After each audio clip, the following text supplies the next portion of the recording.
విద్యార్థుల అభిరుచికి అనుగుణంగా తల్లిదండ్రులు పిల్లలను ప్రోత్సహించాలని, దీనికి విద్యా సంస్థలు కూడా సహకరించాలని లోక్సత్తా వ్యవస్థాపకులు ఐఏఎస్ మాజీ ఉన్నతాధికారి డాక్టర్ జయప్రకాష్ నారాయణ సూచించారు. హైదరాబాద్ కొంపల్లిలో సెయింట్ ఆంథోనీ విద్యా సంస్థల రజతోత్సవ వేడుకలు 2వ రోజు కూడా ఘనంగా నిర్వహించారు. ఈ కార్యక్రమానికి హాజరైన డాక్టర్ జయప్రకాష్ నారాయణ మాట్లాడుతూ విద్యార్థులు చదువుతో పాటు అన్ని రంగాల్లోనూ ఉత్సాహంగా పాల్గొనాలని అన్నారు.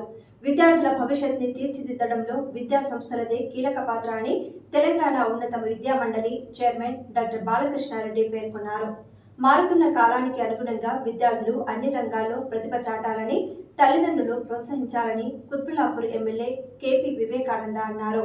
ఈ కార్యక్రమంలో horticulture HMDA assistant commissioner Donepudi Chakrapani, BJP నేత Pudota Arul Raju, metro TV chief editor MD Kondaveeti Jayaprasad, KGF నేత builder Pudota Shauriraju, saint Anthony విద్యా సంస్థల అధినేత సుందరరాజు, ప్రిన్సిపాల్ సరిత, రుద్రరాజు, రామకృష్ణరాజు, వివిధ ప్రైవేట్ పాఠశాలల యాజమానులు శివయ్య, ఎం శ్రీనివాస్ గౌడ్, వరప్రసాద్, రాంబాబు, శ్రీనివాస్ తదితరులు పాల్గొన్నారు.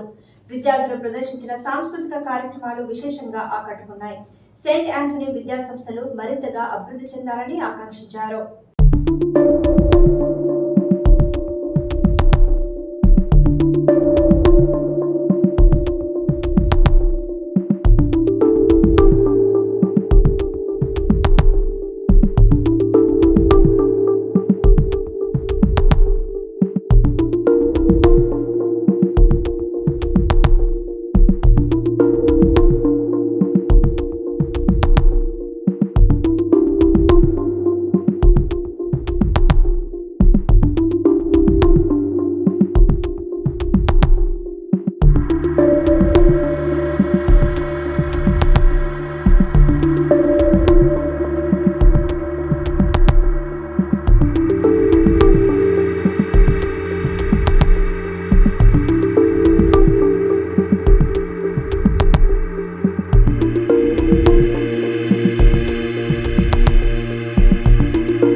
మున్సిపల్ చైర్మన్ హైయర్ ఎడ్యుకేషన్కి, అదేవిధంగా గౌరవ మిత్రుడు చక్రపాణి గారు, పెద్దలు అదేవిధంగా మన ఫాదర్ జయరాజ్ గారు, అరుణ్ రాజ్ గారు, అదేవిధంగా correspondents association chairman Shri Shivayya garu, Srinivas Goud గారు, వరప్రసాద్ గారు, మిత్రుడు రవికుమార్ గారు, అదేవిధంగా నా మిత్రుడు రుద్రరాజ రామకృష్ణరాజు గారు, ఇక్కడ వచ్చిన పిల్లల తల్లిదండ్రులందరూ కూడా పేరు పేరున నా హృదయపూర్వక నమస్కారాలు. ముందుగా మిత్రుడు సుందరరాజన్ గారికి, అదేవిధంగా మేడం సరిత గారికి నా యొక్క మనస్ఫూర్తిగా శుభాకాంక్షలు.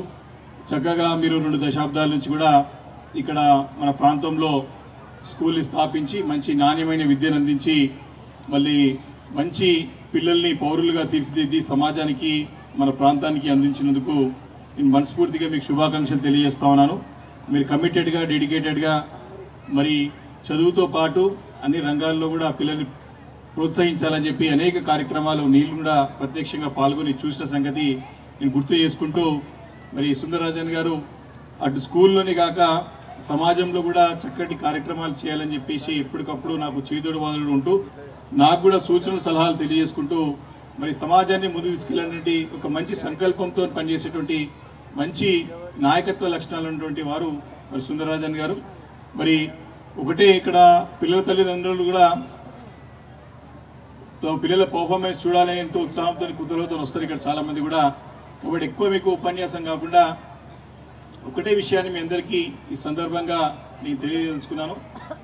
సుందరరాజన్ గారు చక్కటి విద్యని అందిస్తడానికి ఎలాంటి సందేహం లేదు. వారు చక్కటి మరి పరిశోధన చేసి కూడా పిల్లలకి ఏది ఏ రకంగా చెప్తే బాగుంటుంది అనే ఉద్దేశంతో చక్కగా వాళ్ళు ఎప్పటికప్పుడు స్టడీ చేసుకుంటూ రీసెర్చ్ చేసుకుంటూ మరి సొంతంగా కూడా వారు అనేక ప్రయత్నాలు నేను చూశాను చాలా అందుకే చెప్పగలుగుతున్నాను. కాబట్టి నాణ్యమైన విద్యను అందిస్తాడనడం ఇలాంటి సందేహం లేదు. కానీ పిల్లలు స్కూల్లో కంటే ఎక్కువ ఇంట్లోనే నేర్చుకుంటారు. అంటే ప్రధానంగా తల్లిదండ్రుల యొక్క పాత్ర ఏ రకంగా ఇంతవరకు అనేది ఒక్కసారి మనం ప్రశ్నించుకుంటే మరి స్కూల్లో కంటే స్కూల్లో స్టాఫ్ స్కూల్లో వాతావరణం కంటే ఇంట్లో వాతావరణం, తల్లిదండ్రుల యొక్క ప్రవర్తన, తల్లిదండ్రుల యొక్క మాట తీరు, తల్లిదండ్రుల యొక్క శ్రద్ధ పిల్లల పట్ల ఇవి చాలా ఫలితాలు ఇస్తుంది. అంటే ప్రభావం తల్లిదండ్రుల ఇంట్లో వాతావరణం ఒక ప్రభావం పిల్లలపై చాలా ఎక్కువ ఉంటుందని చెప్పేసి మరి అనేక పరిశోధనలు కానీ అనేక చోట్ల చూస్తూ ఉన్నాం. కాబట్టి పిల్లలు అనేది మన యొక్క డూప్లికేషనే. మీరు ఎలా ఉంటారో మీ యొక్క సరే వారు చదువుకున్న తర్వాత ఏ వృత్తిలో ఉంటారో, ఏ వ్యాపారంలో ఉంటారో, ఏ స్థాయిలో ఉంటారో అనేది ఒక ప్రశ్న అయితే ఒక ఎత్తు అయితే, కానీ వాళ్ళు ఎంత మంచి వ్యక్తిగా ఎంత మంచి పౌరుడుగా ఉంటారనేది ప్రధానమైన ప్రశ్న. వ్యక్తిత్వం ఏ రకంగా ఉంటుంది, క్యారెక్టర్ ఏ రకంగా ఉంటుంది అనేది ప్రధానమైనటువంటి మనకి పిల్లలు నేర్పించేటువంటి ఒక లక్షణం. కాబట్టి మంచి లక్షణాలుండి మంచి పౌరుడుగా ఈ సమాజానికి, దేశానికి, ప్రపంచానికి ఏదో అందించాలి అంటే ఆధారపడకుండా ఇండిపెండెంట్గా వ్యవహరించగలిగి మంచి ప్రవర్తనతోని మంచి లక్షణాలతోని ఉండగలిగితే, మంచి పౌరుడిగా ఉండగలిగితే ఈ సమాజానికి, రాష్ట్రానికి, దేశానికి ఎంతో చేసిన వాళ్ళు అవుతారు. కాబట్టి మీ యొక్క వ్యవహారం, మీ యొక్క ప్రవర్తన, మీ యొక్క మాట తీరు అనేది చాలా ముఖ్యమైనదని చెప్పి నేను ఈ సందర్భంగా మనవి చేసుకుంటూ, తప్పకుండా మీరు బాధ్యత గల పౌరులుగా ఉండి, బాధ్యత గల తల్లిదండ్రులుగా ఉండి పిల్లల్ని ఎప్పటికప్పుడు చక్కదిద్ది వారిని అర్థం చేసుకొని వారిని ట్రాక్లో అంటే ట్రాక్ తప్పినప్పుడు చూసుకొని చిన్న తప్పులుంటే చక్కదిద్ది వారిని ప్రోత్సహించి ముందుకు తీసుకెళ్ళినట్టయితే తప్పకుండా మనం అనుకున్నటువంటి ఉన్నత శిఖరాలకు పిల్లలు చేరుకోవడానికి అవకాశం ఉంటుందని చెప్పి మనవి చేసుకుంటూ, కాబట్టి సుందరరాజన్ సార్తో పాటు మీ అందరి బాధ్యత కూడా ఉందని చెప్పడానికే నేను ఈ సందర్భంగా చెప్పే ప్రయత్నం చేస్తున్నానని చెప్పి మనవి చేసుకుంటూ, మరి ఎక్కువ సమయం తీసుకోకుండా పెద్దలు చాలామంది మనకి అనేక అనుభవం అంటే అనేక రకాలుగా అనుభవం ఉన్నటువంటి పెద్దలందరూ కూడా మనకు వచ్చారు. కాబట్టి వారి యొక్క సూచనలు సలహాలు తీసుకుని తప్పకుండా మన పిల్లల భవిష్యత్తుని బంగారు భవిష్యత్తుగా తీర్చడానికి ప్రయత్నం చేయాలని చెప్పి కోరుకుంటూ, మరి సుందరరాజన్ గారికి మరొకసారి నా మనస్ఫూర్తిగా శుభాకాంక్షలు. ఇంకా భవిష్యత్తులో ఇంకా ఉన్నత శిఖరాలకు చేరాలా. ఇప్పటికే చక్కగా కొంపల్లిలో ఇక్కడ చాలా స్కూల్తో పాటు కాలేజీ స్థాపించి మంచి ప్రయత్నం చేస్తున్నాడు, మంచి ఫలితాలు సాధిస్తున్నాడు. ఇంకా కూడా భవిష్యత్తులో ఉన్నతమైన ఫలితాలు సాధించాలా, ఇంకా మంచి స్కూల్ స్థాపించాలా అని చెప్పేసి కోరుకుంటూ ఆ భగవంతుని ప్రార్థిస్తూ మరొకసారి వారికి నా శుభాకాంక్షలు తెలియజేసుకుంటూ నమస్కారాలు తెలియజేసుకుంటూ సెలవు తీసుకుంటాను. 2002వ సంవత్సరంలో 8th, 9th, 10th 10వ తరగతి వరకు పర్మిషన్ తీసుకువచ్చి ఆనాడు మొదటిసారిగా మాకు 95 మంది విద్యార్థులు 15 మంది ఉపాధ్యాయులతో ప్రారంభించి నేడు 3000 మంది విద్యార్థులు 200 మంది అధ్యాపక బృందంతో మా సంస్థ నిరంతరం విద్యార్థుల యొక్క అభివృద్ధికి కృషి చేస్తున్నాం. మేము మా విద్యా సంస్థను ఒక చిన్న సమాజంగా భావించి సమాజంలో ఏ విధంగా అన్ని రకాల మతాలు, భాషలు, సంస్కృతులు ఎలా ఉంటాయో అదేవిధంగా మన విద్యాలయంలో కూడా అనేక రకాలైన సంస్కృతి కార్యక్రమాలు, మత కార్యక్రమాలు, అదేవిధంగా సమాజ సేవా కార్యక్రమాలు, స్పోర్ట్స్, గేమ్స్, అదేవిధంగా అన్ని రకాల కార్యక్రమాలను విద్యార్థులు ప్రోత్సహిస్తూ ఒక చదువే కాదు చదువుతో పాటు అన్ని కార్యక్రమాలు ఉంటేనే విద్యార్థి ఆహ్లాదకంగా పెరుగుతారనే ఉద్దేశంతో అన్ని రకాల కార్యక్రమాలను మనం నిర్వహిస్తున్నాం. గత 25 సంవత్సరాలుగా నాయకత్వ లక్షణాలు మన విద్యా సంస్థల్లో రూపొందించడం జరిగింది. గత 25 సంవత్సరాలుగా ప్రతి సంవత్సరము నాయకత్వ లక్షణాలు పెంపొందించడానికి విద్యార్థులకు ఎలక్షన్లు పెట్టడం, ఎలక్షన్లో గెలిచిన విద్యార్థులకు ప్రమాణ స్వీకారోత్సవ కార్యక్రమం చేపట్టడం, ప్రమాణ స్వీకారోత్సవ అనంతరం వారి యొక్క క్యాబినెట్తో స్కూల్ యొక్క కార్యక్రమాలు అన్ని విధాలుగా తోడ్పాటును అందించడం, ఈ విధంగా విద్యార్థులు నాయకత్వ లక్షణాలు బలంగా పెంపొందించడం జరిగింది. అదేవిధంగా మా విద్యా సంస్థలో మొదటగా సెయింట్ ఆంథోనీ హై స్కూల్ సుచిత్రాలో ప్రారంభించి 2010లో సెయింట్ ఆంథోనీస్ హై స్కూల్ కొంపల్లో మరొక బ్రాంచ్ ప్రారంభించడం, 2012లో చింతల్లో సెయింట్ ఆంథోనీస్ హై స్కూల్ని ప్రారంభించడం, 2015లో సెయింట్ ఆంథోనీ జూనియర్ కాలేజ్ కొంపల్లిలో, 2020 saint Anthony's international school Kundla పోచంపల్లిలో, 2024 ఈ సంవత్సరం Sundar education academy IIT NEET కోచింగ్ని ప్రారంభించడం జరిగింది. అదేవిధంగా 2000 నుంచి 2024 వరకు మా విద్యార్థులు SSC పరీక్షలు 90 నుంచి 100% విజయం సాధించారు. మా యొక్క సంకల్పం ఒకటే, 100 మంది విద్యార్థులు ఉంటే 100 మంది పాస్ కావాలనే సంకల్పంతో మేము కృషి చేశాం. అదేవిధంగా మాకు 1 ర్యాంక్ అని పెట్టుకోకుండా కొన్ని కార్పొరేట్ సంస్థల్లో 10,000 మంది 20,000 మంది విద్యార్థులు చదువుతుంటారు, కానీ కొంతమంది పాస్ అవుతుంటారు, కానీ కొంతమందికి మెరుగైన ర్యాంకు రావచ్చు 1 అని, కానీ వాళ్ళు 1 అని వేసుకుంటారు. కానీ మేము అందరి విద్యార్థులు ఏదో ఒక విధంగా పాస్ కావాలి, ముందుకు వెళ్ళాలి, ఉన్నత విద్యకు వెళ్ళాలనే లక్ష్యంతో అందరినీ పాస్ అయ్యే విధంగా స్పెషల్ కేర్ తీసుకొని వాళ్ళకి ప్రోత్సహిస్తుంటాం. అదేవిధంగా గత 25 సంవత్సరాలుగా విద్యార్థుల సామాజిక సేవను పెంపొందిస్తున్నాం. సామాజిక సేవలో భాగంగా మన విద్యా సంస్థలు 100 నుంచి 150 మంది విద్యార్థులకు ఉచిత విద్య ప్రతి సంవత్సరం అందిస్తున్నాం. అదేవిధంగా విద్యార్థుల్లో కూడా సామాజిక సేవ చేయడానికి వారి ఆహారంలో సంవత్సరానికి 1 రోజు విరాళంగా పేద విద్యార్థులకి, పేద ప్రజలకి సహాయం చేయాలనే సంకల్పంతో వారి నుంచి విరాళంగా వస్తువులు కానీ మనీ రూపంలో సేకరించి పిల్లల చేత కొన్ని అనాథ శరణాలను తీసుకువెళ్ళి వారి చేత విరాళం ఇప్పించడం జరుగుతుంది. ఈ విధంగా 25 సంవత్సరాలుగా ప్రతి సంవత్సరం ఇటువంటి సామాజిక సేవలను మా విద్యార్థులకి తర్ఫీదు ఇవ్వడం జరిగింది. అదేవిధంగా గత 25 సంవత్సరాలుగా అనేక విద్యాయాత్రలు, సాంస్కృతిక కార్యక్రమాలు చేయడం జరిగింది. విద్యార్థులను ఎడ్యుకేషన్ ఒక క్లాస్ రూమ్లోనే మనం నేర్చుకోలేము, బయట కూడా నేర్చుకోగలమనే ఉద్దేశంతో ఢిల్లీ, ఆగ్రా, మధుర అనేక ప్రాంతాలు, దేశంలో నలుమూల ప్రాంతాలు, తెలంగాణ, ఆంధ్ర అనేక ప్రాంతాలు, హైదరాబాద్లోని అన్ని ప్రాంతాలని కవర్ చేయడం జరిగింది. ఈ విధంగా చారిత్రక ప్రదేశాలు చేయడం జరిగింది. అదేవిధంగా 25 సంవత్సరాలుగా మేము అనేక కార్యక్రమాలు, స్వతంత్ర దినోత్సవం, గణతంత్ర దినోత్సవం, బాలల దినోత్సవం, ఉపాధ్యాయ దినోత్సవం, రాజ్యాంగ దినోత్సవం లాంటి పండుగలను కూడా ఘనంగా నిర్వహించాం. అదేవిధంగా మా 25 సంవత్సరాలుగా మా అధ్యాపక బృందం మాకు ఎల్లప్పుడూ తోడుగా ఉంటూ వారు అన్ని విధాలుగా సంస్థ అభివృద్ధికి కృషి చేశారు. అదేవిధంగా మా పాఠశాల తల్లిదండ్రులు కూడా మాకు నిరంతరం ప్రోత్సహిస్తూ, సహాయ సహకారాలు అందిస్తూ, విలువైన సూచనలు ఇస్తూ మా విద్యా సంస్థల అభివృద్ధికి ఎల్లవెల్లా ప్రోత్సాహాన్ని అందిస్తున్నారు. అదేవిధంగా మా విద్యార్థులు నిరంతరం కృషి చేస్తూ తల్లిదండ్రుల సలహాలు, సూచనలు, ఉపాధ్యాయుల యొక్క సూచనలతో వారు ముందడుగు వేస్తూ, క్రమశిక్షణతో వారు ముందడుగు వేస్తున్నారు. ఈ విధంగా మా విద్యా సంస్థలు గత 25 సంవత్సరాలుగా అన్ని కార్యక్రమాలని ప్రోత్సహిస్తూ, ఒక విద్య కాదు విద్యతో పాటు అనేక కార్యక్రమాలు విద్యార్థులకు కావాలి, అదే ఆహ్లాదకరమైన గ్రోత్ ఉంటుందనే ఉద్దేశంతో ఈ విధంగా విద్యార్థులు ప్రోత్సహిస్తున్నాం.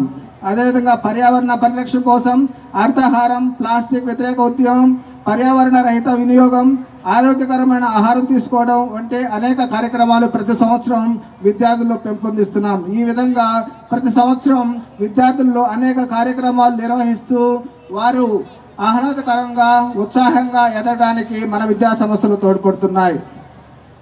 ఈ అవకాశం ఇచ్చిన పెద్దలకు అందరికీ ధన్యవాదాలు తెలియజేస్తూ ఇప్పుడు డాక్టర్ జయప్రకాష్ నారాయణ గారు ఐఏఎస్ గారిని మాట్లాడవలసిందిగా కోరుతున్నాను. చాలా పట్టుదలతో చిత్తశుద్ధితో 25 ఏళ్ళు రేపినటువంటి ప్రారంభకుల్ని మనసారా అభినందిస్తూ ఈ ప్రయత్నం మరింత కొనసాగుతుందని, వేలాది మంది పిల్లల భవిష్యత్తుని కాపాడుతున్న మనసారా ఆశిస్తున్నాను.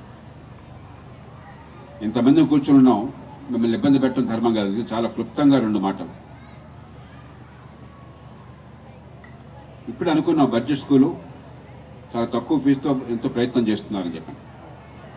మన ప్రభుత్వాలు వాళ్ళు స్కూల్ పెట్టారు కదా, అక్కడ ఖర్చు అవుతుంది కదా. సగటున తెలుగు రాష్ట్రాల్లో ఒక్కొక్క బిడ్డ మీద గవర్నమెంట్ స్కూళ్ళల్లో దాదాపు ₹1,00,000 ఖర్చు అవుతుంది. ఇటీవల లెక్కలు చూస్తే ఇంకా నాకు సరిగ్గా గణాంకాలు పూర్తిగా తెలియలేదు. 21 లక్షల మంది అయ్యారట ప్రభుత్వ స్కూళ్ళలో, 29 లక్షల నుంచి ఈ సంవత్సరం. అది లెక్కేస్తే 1,20,000కి వచ్చేసింది. ఒక్కొక్క బిడ్డ మీద ఒక పేద దేశంలో ప్రభుత్వాలు పెడుతున్న ఖర్చు గవర్నమెంట్ స్కూళ్ళల్లో సగటున ₹1,10,000, ₹1,20,000 అయింది. మన సమస్య ఏంటంటే అయినా కూడా మీరంతా కష్టపడి ఎంతో త్యాగం చేసి కొన్ని సందర్భాల్లో శక్తికి మించి పిల్లల చదువు కోసం చెప్పని ఖర్చు పెట్టి ప్రైవేట్ విద్యా సంస్థలను ఎత్తుకోవాల్సి వస్తుంది. అటు ప్రభుత్వం పనిచేయనప్పుడు కనీసం బడ్జెట్ సంస్థలైనా సరే మంచి ప్రమాణంతో నడిస్తే ఈ లక్షలాది మంది పిల్లలకి భవిష్యత్తు ఉంటుంది.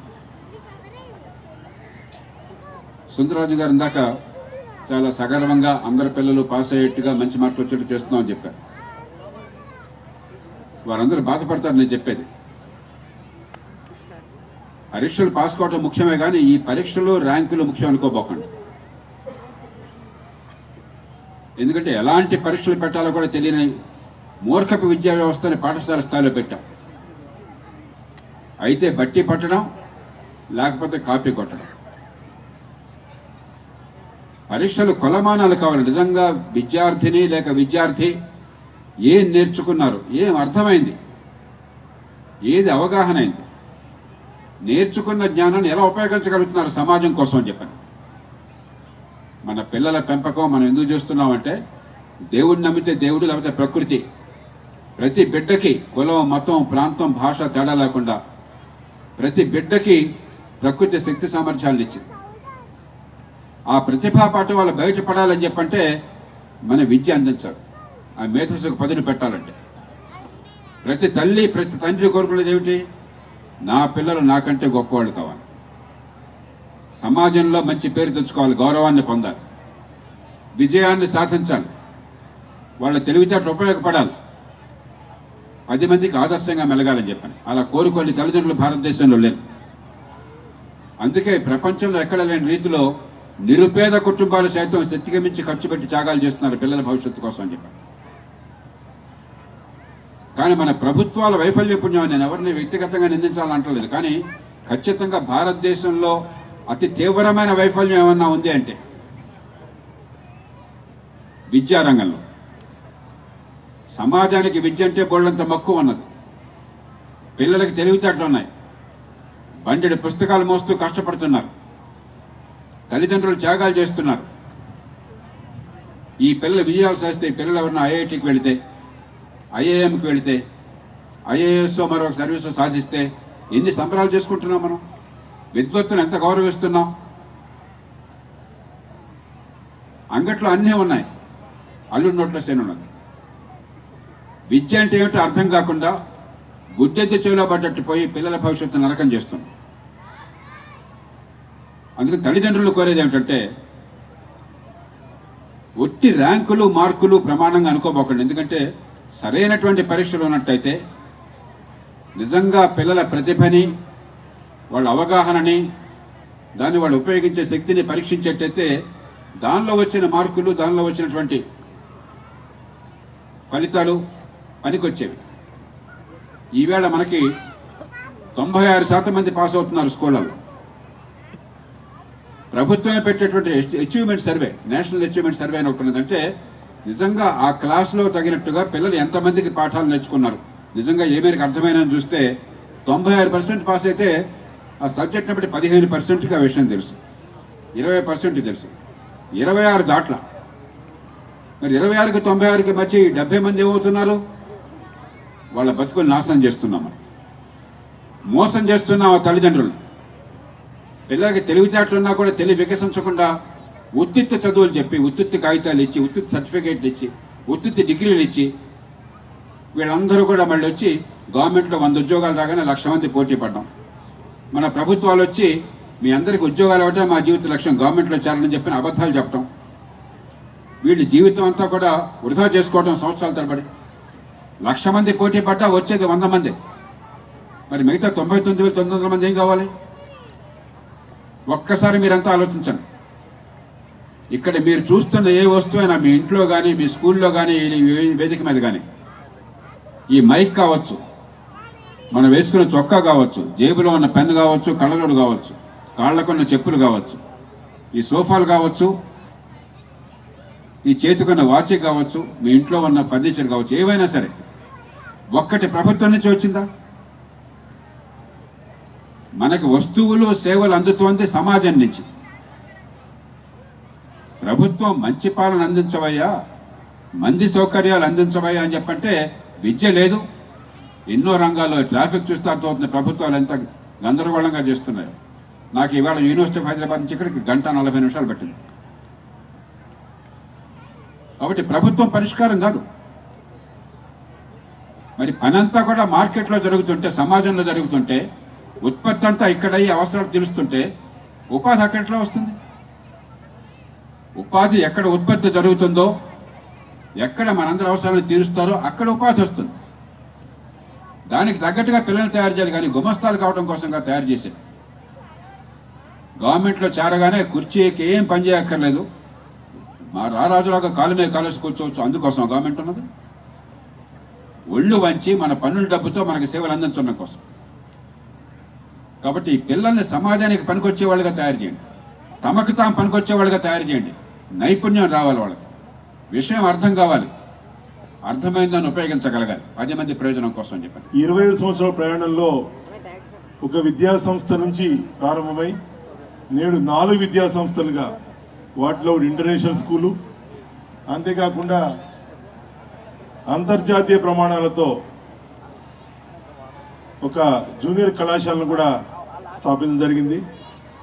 దాని ప్రారంభోత్సవ కార్యక్రమం నేను కూడా పాల్గొనడం ఉండే అవకాశం కూడా దొరికింది. దాంట్లో డిజిటల్ క్లాస్ రూమ్లు చాలా ఉన్నత ప్రమాణాలతో ప్రారంభించడం జరిగింది.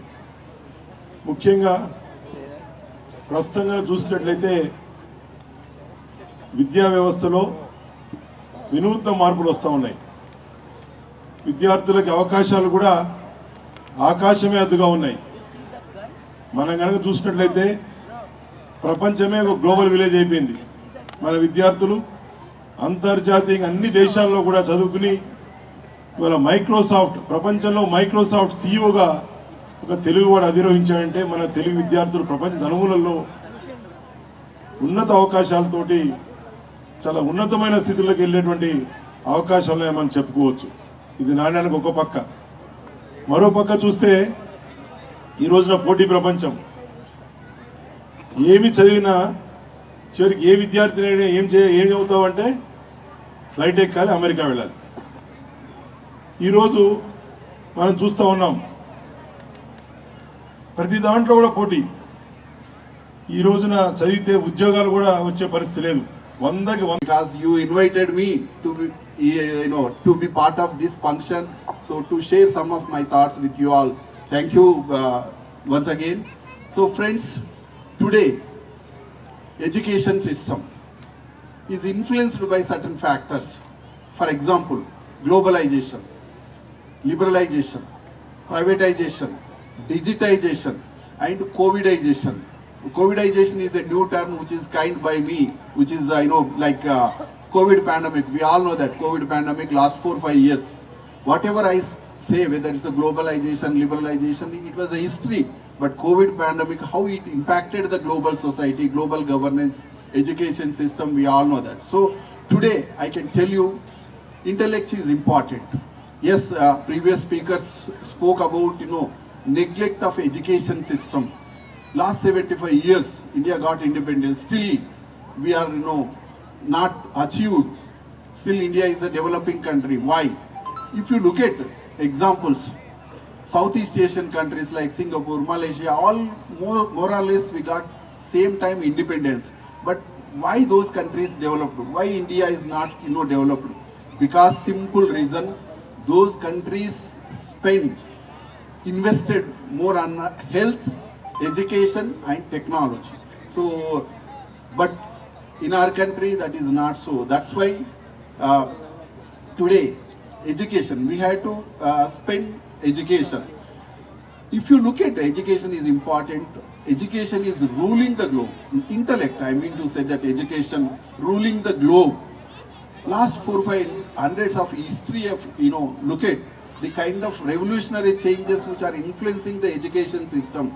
I know last 3 years you are sitting and I don't want to take much time, but just being a chief guest I have to give some message, so I thought I'll share few thoughts with you all. Last 400-500 years, if you look at it, global society has witnessed challenges, changes, inventions, revolutionaries I call it. For example, 17th century was influenced by scientific revolution, 18th century political revolution, 19th century industrial revolution, 20th century information revolution, and 21st century is digital revolution. Today we are living in a digitized world.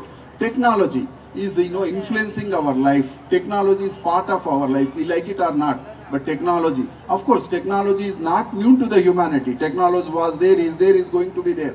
But how it is influencing our education system, our governance, everything is linked with the technology. So last again, those who possess technology, those who possess knowledge, they rule the globe. I can tell you examples. 19th century belongs to Europe.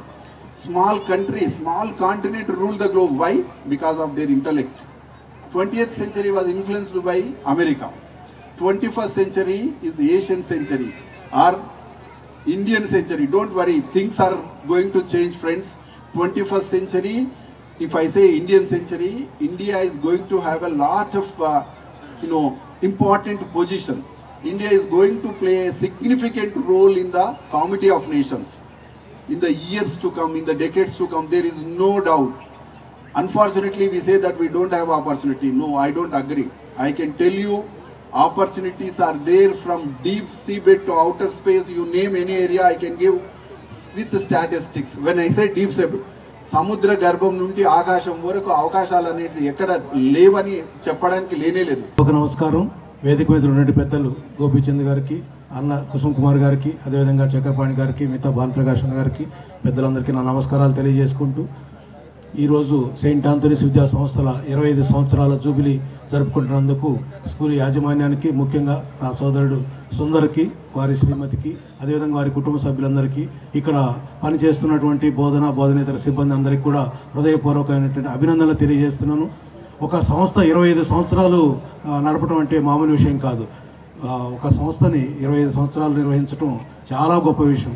అదేవిధంగా ఇప్పటివరకే మనం చూసాం, ఇక్కడ మన విద్యార్థులు, చిన్నారులు, బాలబాలికలు ఎలాంటి సాంస్కృతిక ప్రదర్శనలు నిర్వహించారో చూసాం. అదేవిధంగా మన సుందర్ తన స్పీచ్లో ఈ స్కూలు ఏ విధంగా ఎదిగింది, ఒక సంస్థ నుంచి ఇప్పటికీ 4 స్కూల్స్, ఒక కాలేజీ, అదేవిధంగా ఐఐటి అకాడమీ, ఈ విధంగా ఒక 25 సంవత్సరాల్లో 6 విద్యా సంస్థలు ప్రారంభించడం చాలా సంతోషం. రాబోయే 50 సంవత్సరాల జూబిలీకి ఈ సంస్థలు 50గా అభివృద్ధి చెందాలని చెప్పని మనస్ఫూర్తిగా కోరుకుంటున్నాను. ఇలాంటి మంచి స్కూల్లో, మంచి వాతావరణంలో ఉన్న స్కూల్లో మీ పిల్లలందరినీ చదివిస్తున్నందుకు తల్లిదండ్రులందరికీ కూడా ప్రత్యేకమైన అభినందనలు తెలియజేస్తున్నాను. ఎందుకంటే కుసుమ్ కుమార్ గారు ఇప్పుడే చెప్పారు, ఇరుగిరుకు గదుల్లో ఉన్నటువంటి కార్పొరేట్ స్కూల్స్కి ఇలాంటి మంచి వాతావరణంలో ఉన్నటువంటి స్కూల్కి చాలా తేడా ఉంది. మన పిల్లలు ఒక చదువులో బట్టి పట్టడమే కాకుండా ఇప్పుడు ఎలాంటి సాంస్కృతిక కార్యక్రమాలు ప్రదర్శించారు మీరందరూ చూశారు. ఇలాంటి వారి యొక్క వికాసానికి చదువుతో పాటు ఇలాంటి సాంస్కృతిక కార్యక్రమాలు కూడా దోహదం చేస్తాయి. ఇలాంటి స్కూల్స్ని మనందరం ప్రోత్సహించాల్సిన అవసరం ఉంది. మరొక్కసారి సుందర్ గారికి, అదేవిధంగా సెయింట్ ఆంథోనీ విద్యా సంస్థల సిబ్బంది అందరికీ, పిల్లలందరికీ కూడా అభినందనలు తెలియజేస్తూ నాకు అవకాశం ఇచ్చినందుకు ధన్యవాదాలు తెలియజేస్తున్నా. Thank you very much.